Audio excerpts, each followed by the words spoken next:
So, you like video games? I know I do. But the problem is that you always need some sort of technological device, like as in a game console or a computer.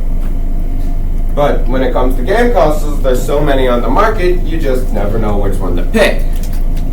But I do know that there are two game companies, specifically Nintendo and Sony, and with their latest game consoles, they could sometimes be a hard pick between which one is better.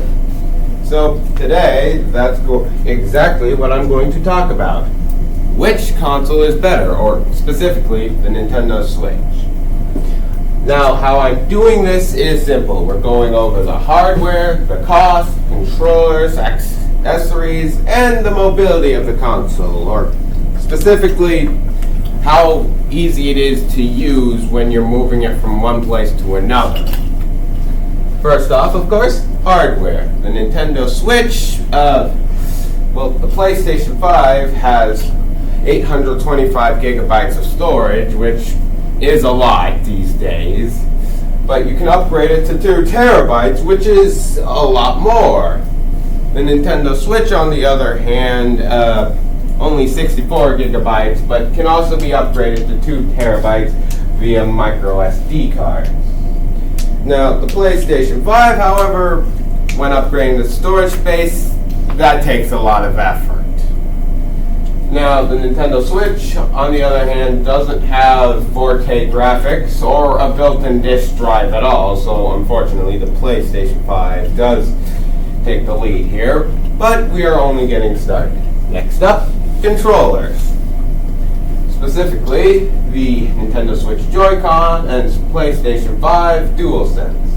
The DualSense has HD rumble, haptic feedback, a touchpad, and microphone, as well as gyro controls, while Joy-Con only have the HD rumble and gyro controls. However, with the Nintendo Switch Joy-Con, there's a little hitch.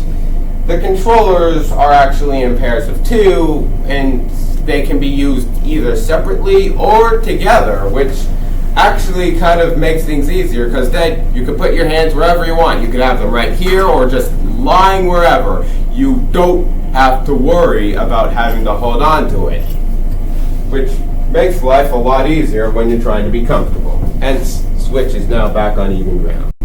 And as for accessories and services, PlayStation 5 supports both VR with the PSVR, it has interchangeable covers, and wireless 3D sound headphones. I'm not entirely sure what that is. I think it's like surround sound. As for the Nintendo Switch, all it has are simple cases that you can put the console in, a TV dock, and Joy-Con wrist straps, which, let's be honest, if you're prone to raging while playing video games, that's kind of a necessity. But fortunately, it balances out with online services, or specifically the prices. PlayStation Plus costs $60 a year, while Nintendo Switch Online only costs a third of that, $20 a year. Which, let's be honest, who doesn't like saving money? And then, as for mobility, this is where the PlayStation just gets blown out of the water, because one, you require some sort of source of electricity and a television, like this one here, in order for it to actually be usable. Plus, it's actually somewhat large, and you have to pack it up when you're taking it on the go.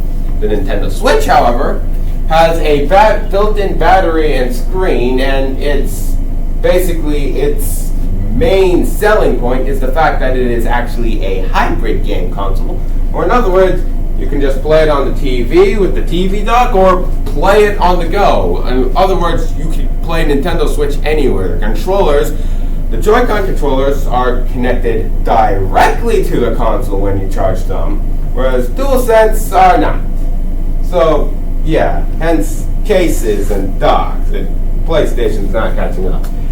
Especially when you consider the prices, because the Nintendo Switch, the original model costs $300. If you want to not use a TV and just have it as a dedicated handheld, you save yourself $100 with the light. Or if you want a better built-in screen, in addition to adding $50, you pay $350 for the OLED. The PlayStation 5 digital, or in other words, a version of the console that does not have the disc drive, comes in at $400. If you want the disc drive, that is $500. So, yeah, PlayStation is kind of blown out of the water here. So, in summary, the Nintendo Switch is better because of better controllers, better pricing, and its main selling point, it being a hybrid console, allowing it to go wherever the heck you want it to go. Thank you and good night.